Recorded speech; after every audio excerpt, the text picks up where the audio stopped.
সূরা কাহফ আয়াত নম্বর 103 104। আল্লাহ তাআলা বলেন, হে নবী আপনি বলো, হাল নুনাব্বিউকুম বিল আখসারিনা আমালান, আমি কি তোমাদেরকে ক্ষতিগ্রস্ত আমলকারীদের কথা বলে দেব না?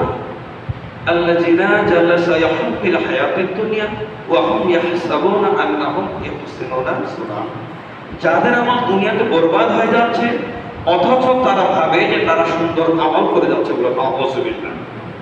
আল্লাহ তাআলা বলছেন, হে নবী আপনি বলে দিন, হাল নুনাব্বিউকুম বিল আখসারিনা আমালান, আমি কি তোমাদেরকে বলে দেব না যে যাদের আমলটা ক্ষতিগ্রস্ত আমল। তো কাদের আমলটা? আল্লাযিনা জালাসা ইয়াহুম ফিল হায়াতিদ দুনিয়া, যাদের আমলটা দুনিয়াতে বরবাদ হয়ে যাচ্ছে, হায়াতিদ দুনিয়া ওয়া হুম ইয়াহসাবুনা আন্নাহুম ইহসিনুনা সুনআ, অথচ তিনি মনে করছেন যে আমি একটা সুন্দর আমল করে যাচ্ছি। তাহলে পৃথিবীতে এমন কিছু মানুষ আছে যাদের আমলটা দুনিয়াতে বরবাদ হয়ে যাচ্ছে অথচ মনে করছে যে আমি একটা সুন্দর আমল করে যাচ্ছি। তাহলে যে আমলটুকু আপনি করবেন এটাকে জানতে হবে যে আমলটুকু আসলে আমলে সালেহ হচ্ছে কিনা। ভয়াবহ আল্লাহ তাআলা এক জায়গায় ঘোষণা দিচ্ছেন, আপনার পরিচিত সূরা যেটা নাম সূরা গাশিয়া, কোরআন কারিমে খুলে দেখবেন। আল্লাহ তাআলা বলছেন, হাল আতাকা হাদিসুল গাশিয়া, হে নবী আপনার কাছে কিয়ামতের দিনের কিছু খবর পৌঁছেছে কি? আল্লাহ তাআলা আপনার নবীকে বলছেন, হে নবী আপনার কাছে কিয়ামতের কিছু সংবাদ কি পৌঁছেছে? কি সংবাদ? হাল আতাকা হাদিসুল গাশিয়া উযুহুন ইয়াওমাইদিন খাশিয়া, এই বিচারের মাঠে কিছু শ্রেণীর মানুষের চেহারা হবে অবনত। এই 2 নম্বর আয়াতে আল্লাহ বলছেন, বিচারের মাঠ যখন হবে এই বিচারের মাঠে কিছু শ্রেণীর মানুষের চেহারা হবে অবনত।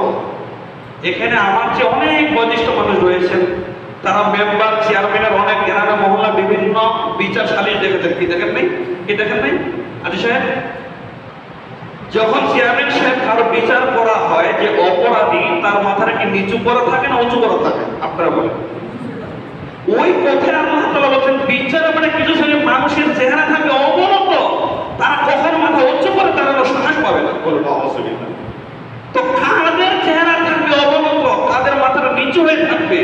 3 নম্বর আয়াতে আল্লাহ তাআলা বলছেন, আমিলাতুন নাসিবা, যারা দুনিয়াতে আমল করতে করতে ক্লান্ত হয়েছে। দেখুন, এমন কিছু মানুষ আছে যে তারা দুনিয়াতে আমল করতে করতে ক্লান্ত হয়েছে, তারপরও সে ব্যক্তি বিচার করে মাথাটা নিচু হয়ে থাকতে হবে। তাহলে কি আমলটা আবার আমলে চালে হতে হবে না? তাহলে কোন আমল এটা? এর পরের আয়াতে আল্লাহ তাআলা বলছেন, তাসলা নারান হামিয়া, এই সকল মানুষকে নিক্ষিপ্ত করা হবে উত্তপ্ত জাহান্নামে। বলতে নাউযুবিল্লাহ। তাহলে বিচারের মাঠে যখন আপনি থাকবেন, আমি থাকবো, আর ছেলের মধ্যে থাকবে, ছেলের মধ্যে থাকবে, আব্দুল্লাহ থাকবে, অনেক মানুষ থাকবে, কিন্তু এক এক ধরনের বিচার হবে এক এক ভাবে। আর কিছু শ্রেণীর মানুষ থাকবে তাদের চেহারাটা এইভাবে থাকবে, তারা মাথাটা উঁচু করার মতো তাদের সামর্থ্য থাকবে না। তা কাদের? আল্লাহ তাআলা বলছেন ওই শ্রেণীর মানুষের যারা দুনিয়াতে আমল করতে করতে ক্লান্ত হয়েছে। তাহলে ক্লান্ত হয়ে যাচ্ছে কিন্তু আমল করতে করতে, কিন্তু সেটা আমলে সালেহ নয়। এরপরে আল্লাহ তাআলা ঘোষণা দিচ্ছেন, তাসলা নারান হামিয়া, তাদেরকে নিক্ষিপ্ত করবে উত্তপ্ত জাহান্নামে।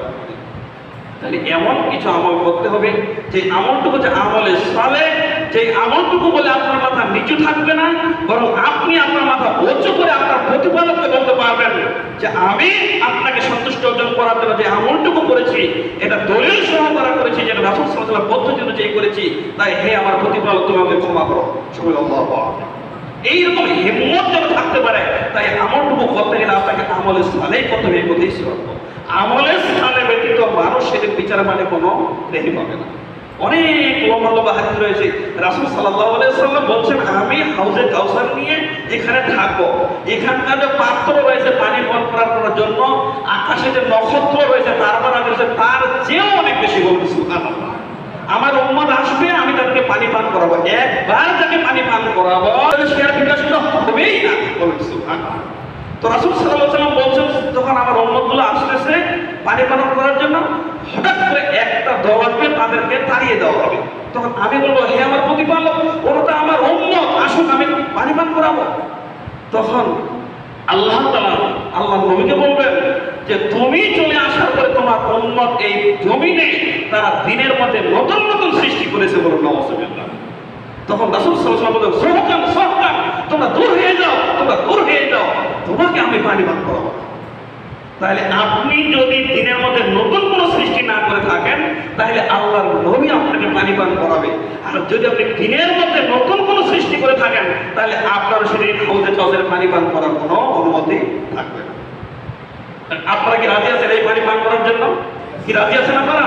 তাই যত আমল করেন পৃথিবীতে প্রত্যেকটি আমলে আপনাকে দলিল সহকারে করতে হবে। যদি দলিলবিহীন আমল করেন, তাহলে কিন্তু আপনার সেটি পানি পান করার মতো কোনো সুযোগ